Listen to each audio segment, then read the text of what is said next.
Good evening, and welcome to TEDxTR Talks. Thank you for joining us.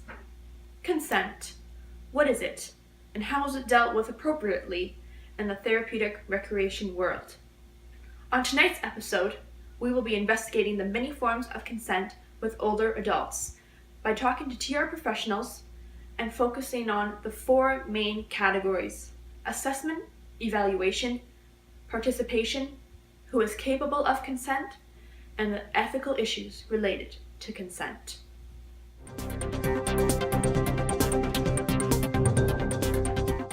Consent is defined as giving permission for something to happen. Sounds simple, right? But what happens when that person is an older adult who has trouble communicating?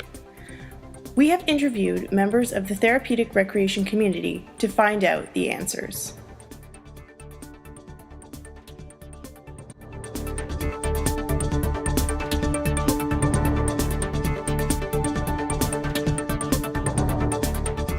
That consent, there's a few ways you can do it. You can talk to them if they're capable to give you that consent, or you can find out through health records who would be their SDM or their power of attorney to gain that consent. So I always make sure, though, that I speak with the client, tell them what I'm doing, and then gain consent from them. You can always gain valuable information from the resident regardless if they're fully capable of giving you consent or not.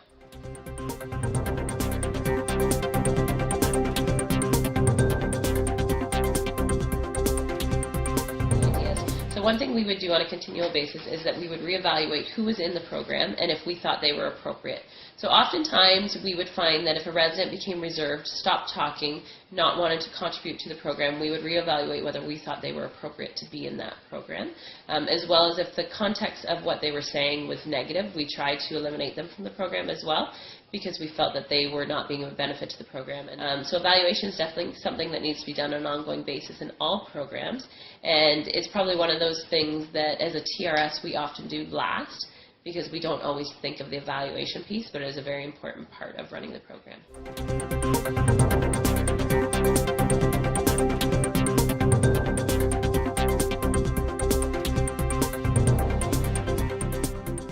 Problems regarding consent with forced participation is that it is against the resident's Bill of Rights to force a client to participate or attend in a program. They always have a choice to refuse. Therefore, forced participation should never be used in any case. Some common problems associated with forced participation could be the resident potentially losing that sense of autonomy that they thought they had. Forcing them into participation is similar to taking away their independence and sense of self-identity. Another issue with forced participation is that it goes against the overarching goal of therapeutic recreation, which is that it is client-centered. Through forced participation upon a resident, it completely disregards the resident's voice in the process of selecting goals and activities that ultimately contribute towards their own well-being. I believe the best way to approach problems that arise when there are conflicting views of abilities in relation to participation is through education awareness. Allied staff and nursing staff need to understand that the programs are designed for people who meet the criteria. An example would be a facility-wide hands-on pets therapy program. If a resident dislikes animals, it would not make sense for the resident to attend this program, as it does not align with their goals, interests, needs, and abilities.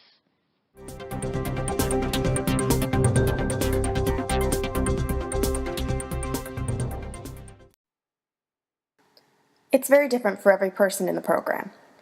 We have a variety, from the person who chooses to sit back and just watch the program, and that's their choice, and that's what they want to do, and we respect that, to the people you do a little bit more encouragement and try different programs or approach them in a different way.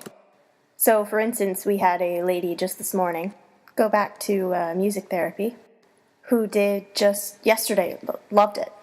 So she came out and joined another activity, and we just kind of rolled with it. But there's a lot of people you have to do a lot of encouraging to, and we have so many staff here that sometimes a different personality or approach, I walk away, someone else approaches 30 seconds later, and that works.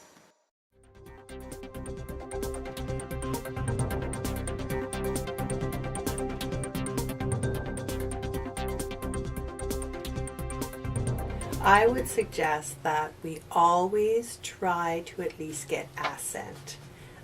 So what I mean by that is that we always ask somebody's perspective in terms of tell them what we want them to do and ask them what their desires are in terms of what we're asking of them.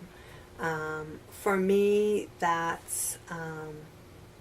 I think all people with dementia deserve that right to be able to make decisions about their lives. It gets much trickier much later in the disease process when people are more challenged in terms of communicating their desires, and then we need to be really creative to be able to share with them what we want them to do and to try and understand from them if that's okay. And if they want to be involved. So it does get tricky, but for me, as human beings, we all have the right to be involved in decision making about our own lives, whether you have dementia or not.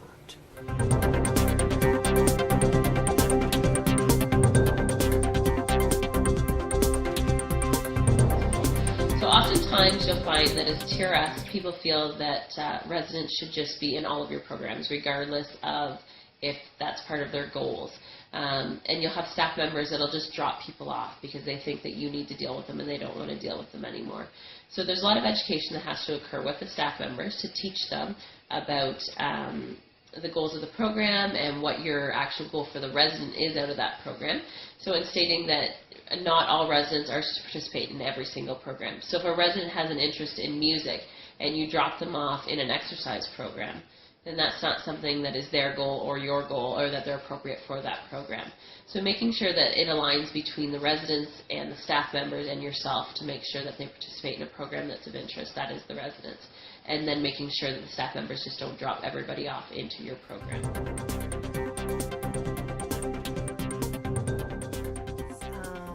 So we use a whole range of ways. We also try, if we're using any text at all, to be able to provide that in a number of different ways. Making sure our language is really accessible that we use, and always checking in to make sure that we're understanding what they're saying by the words that they're using, if they are using words, and that and we ask them to often make sure that they're checking with us to make sure that we understand. So there's lots of different creative ways, and I think it's really just trying, because every person with dementia is different, as we're all different. So just trying a whole bunch of different things and see what works best. So there's many different ways that you can communicate with them and gain that consent. So some people give you one nod for yes, 2 nods for no, and that's if you feel that they're mentally capable of giving you that consent to participate in a program. Some people have a picture board that they can point to what they want to do, but the one thing that is most important is that you gain consent prior to every program. So yes, you can gain consent when they initially come into the home, but to make sure that when they start the program at the beginning of every session that you also gain that consent that they want to participate. So it's one thing that's very valuable in their enjoyment as well as the whole group experience.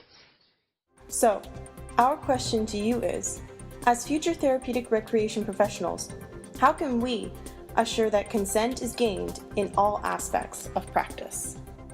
We hope this video has provoked an insight into the world of consensual practice and working with older adults. Thanks for watching. See you next week.